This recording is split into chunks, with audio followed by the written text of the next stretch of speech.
Did you know that majority of marriages end after the 7th year? They call it the 7-year itch, after the phrase was used as a title in a play back in the 50s. It's never happened before. Let me see if I can do it. You're married. I am? Yes, I am. Didn't you just love the picture? I did, but I just felt so sorry for the creature. Sorry for the creature? I think he just craved a little affection. You know, a sense of being loved and needed and wanted. Now, really? It's true. I'll prove it to you. Well? My faith in the integrity of American advertising is somewhat restored. Hello world, the Autistic Christian here, and welcome back to part 2 of the 3 things you didn't know about the fall of man. Now, given that the first nugget that Adam and Eve tilled the garden 7 years before the serpent approached Eve, don't you find it strange how such a phenomenon can manifest through statistical data such as divorce rates after the 7th year? But I digress. Now, the second nugget we will be looking at is a little more enigmatic. According to the book of Jubilees, Adam and Eve were brought into the Garden of Eden, but more importantly, they were brought in at different times.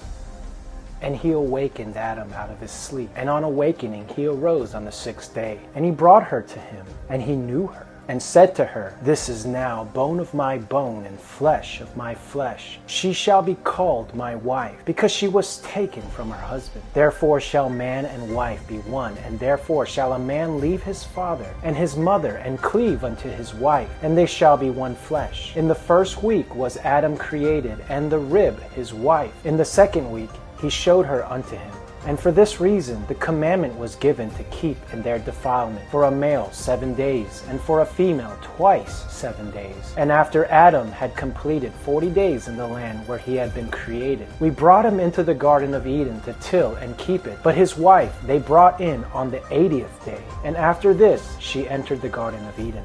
And for this reason the commandment is written on the heavenly tablets in regard to her that gives birth. If she bears a male, she shall remain in her uncleanness 7 days, according to the first week of days. And 33 days shall she remain in the blood of her purifying. And she shall not touch any Kadesh thing, nor enter into the sanctuary until she accomplishes these days, which are enjoined in the case of a male. But in the case of a female child, she shall remain in her uncleanness 2 weeks of days, according to the first 2 weeks, and 66 days in the blood of her purification. And they will be in all 80 days. And when she had completed these 80 days, we brought her into the Garden of Eden, for it is the most Kadesh than all the earth besides, and every tree that is planted in it is Kadesh. Jubilees 3:6-12. So as we can see here in chapter 3 of Jubilees, we can see that Adam and Eve were not only brought into the Garden of Eden from the land they were created, but we also find that they were brought in at different times.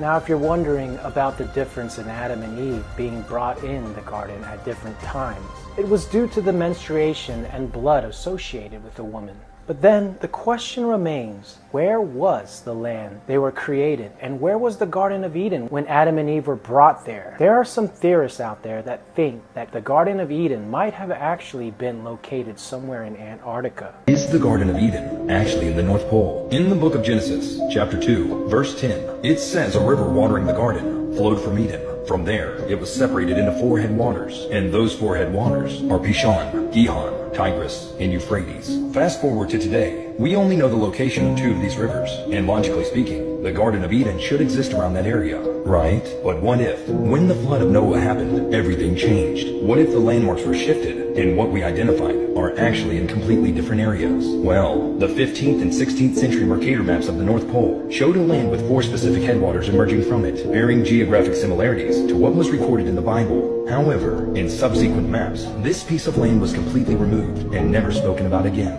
So, could someone actually be hiding the Garden of Eden from us? Now, if you couple that with mankind coming from the Horn of Africa, you can start connecting the dots and begin to fathom just how mysterious the earth we inhabit really is. Sometimes the truth really is stranger than fiction. Now for our final nugget of the day from the book of Jubilees. According to the fall account in Genesis chapter 3, we deduce that Adam and Eve were together when Eve first partook of the fruit. But was that really the case? Let's see what we find in Jubilees. And after the completion of the 7 years, which he had completed there, 7 years exactly, 8 a.m., and in the second month, on the 17th day of the month, the serpent came and approached the woman. And the serpent said to the woman, Has Yahweh commanded you, saying, You shall not eat of every tree of the garden? And she said to it, Of all the fruit of the trees of the garden, Yahweh has said to us, Eat. But of the fruit of the tree which is in the midst of the garden, Yahweh has said to us, You shall not eat thereof, neither shall you touch it, lest you die. And the serpent said to the woman, You shall not surely die. For Yahweh does know that on the day you shall eat thereof, your eyes will be opened, and you will be as gods, and you will know good and evil. And the woman saw the tree, that it was agreeable and pleasant to the eye, and that its fruit was good for food, and she took thereof and ate. And when she had first covered her shame with fig leaves, she gave thereof to Adam, and he ate. And his eyes were open, and he saw that he was naked. And he took fig leaves and sewed them together, and made an apron for himself, and covered his shame. And Yahweh cursed the serpent, and was wroth with it forever. And he was wroth with the woman, because she listened to the voice of the serpent, and did eat. And he said to her, I will greatly multiply your sorrow and your pains. In sorrow you shall bring forth children, and your return shall be unto your husband, and he will rule over you. And to Adam also he said, Because you have listened unto the voice of your wife, and have eaten of the tree of which I commanded you that you should not eat thereof, cursed be the ground for your sake. Thorns and thistles shall it bring forth to you, and you shall eat your bread in the sweat of your face, till you return to the earth from whence you were taken. For earth you are, and unto earth you shall return. And he made for them coats of skin, and clothed them, and sent them forth from the Garden of Eden. Jubilees 3:17-26. Did you guys catch that? Eve had enough time to cover herself with fig leaves prior to handing Adam the fruit. Oh, hell no! Now this detail makes a pretty substantial difference because it shows us that Eve's eyes were already open before Adam's eyes were open. She knew full well what she was doing, and she already knew the difference between right and wrong. But yet she handed him the fruit anyways. You don't even know how to be a husband. Can't you see what we're becoming to? We're losers. We're not winners.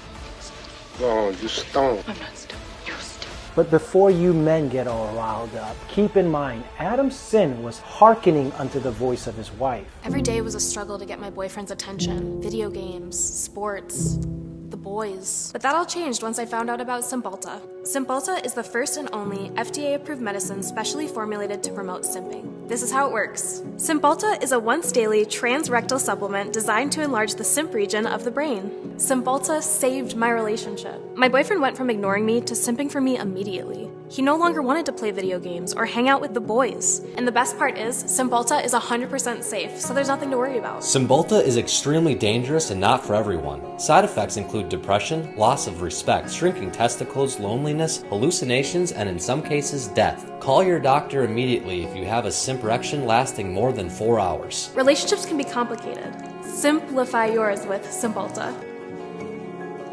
Remember what I said earlier? Happy wife, happy life? You see where I'm going with this, guys? Well, I hope those 3 nuggets really stimulated your brain juices and helped shed new light and perspective on an otherwise overly familiar story. In closing, I'd like to leave you with my 6 lowest common denominator of sins that ultimately led to the fall of man. Starting with Lucifer, you have pride and arrogance. Then, with Eve, you have power and control. And finally, with Adam, you have sex and love.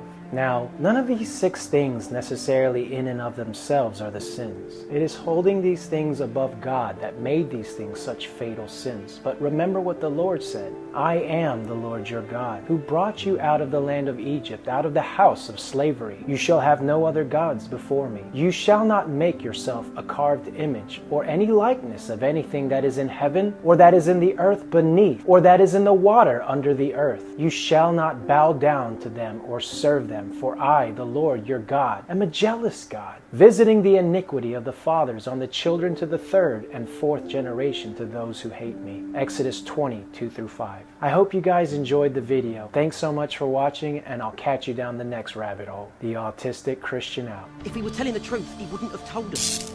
Unless, of course, you knew you wouldn't believe the truth even if you told it.